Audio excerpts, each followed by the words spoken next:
आज आपण 1 किलो भाजणीच्या प्रमाणामध्ये खमंग चकली कशी बनवायची हे बघूयात. चकली करण्यासाठी अर्धा किलो राशनचा तांदूळ घेतलेला आहे.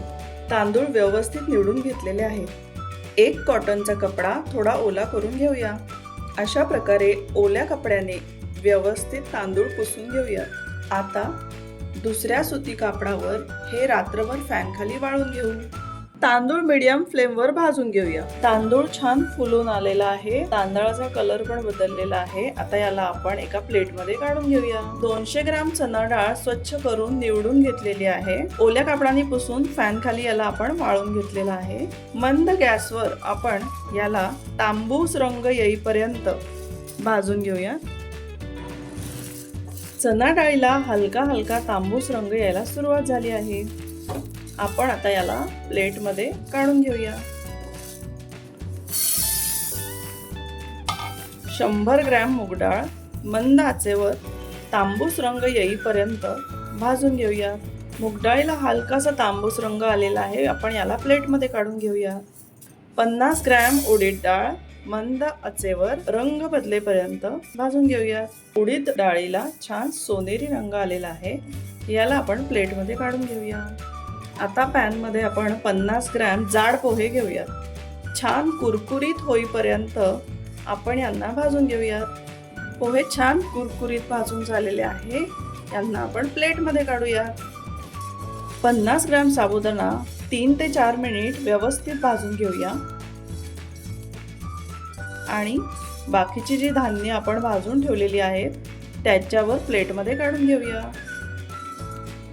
पॅनमध्ये आता आपण 10 ग्रॅम जिरं घेतलेलं आहे. एखादा मिनिटभर मंद आचेवर आपण याला भाजून घेऊया. आता याला आपण प्लेटमध्ये काढून घेऊया. 10 ग्रॅम धने मंद आचेवर भाजून घेऊया. धने भाजून झालेले आहेत. याला आपण प्लेटमध्ये काढून घेऊया. प्लेटमध्ये सर्व धान्य आणि मसाले आपण व्यवस्थित भाजून घेतलेले आहेत. आता यांना आपण थंड करूयात आणि आपण याचं पीठ दळून घेऊया. आपण आता 2 कप भाजणीची चकली करून बघूया. 2 कप भाजणीच्या पिठाला 1 कप पाणी घेऊया. यामध्ये 1 चमचा लाल मिरची पावडर घालूया. पाव चमचा हळद घालूया. चवीनुसार मीठ घालूया. 1 चमचा पांढरे तीळ घालूया. 1 चमचा तेल घालूया.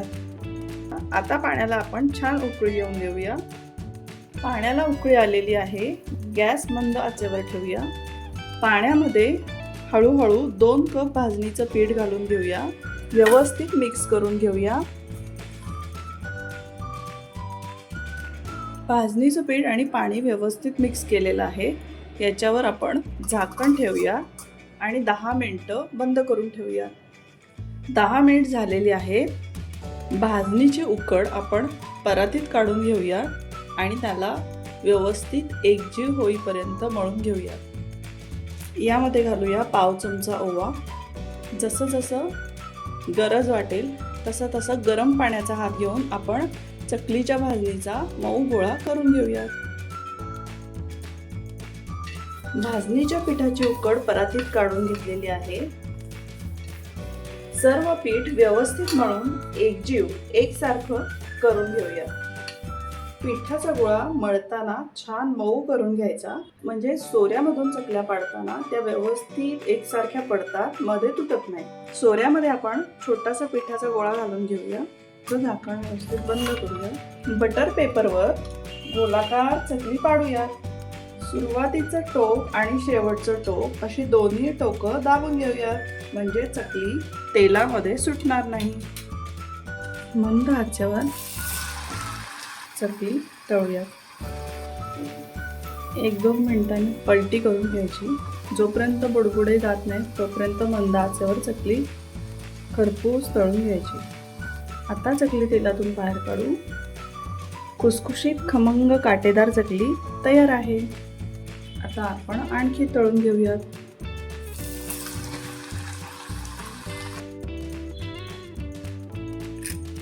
खूप छान कुरकुरीत झालेल्या आहेत चकल्या. दिवाळीसाठी स्पेशल खमंग कुरकुरीत काटेदार भाजणीच्या चकल्या खूप सोप्या पद्धतीने तुम्ही नक्कीच करून बघा.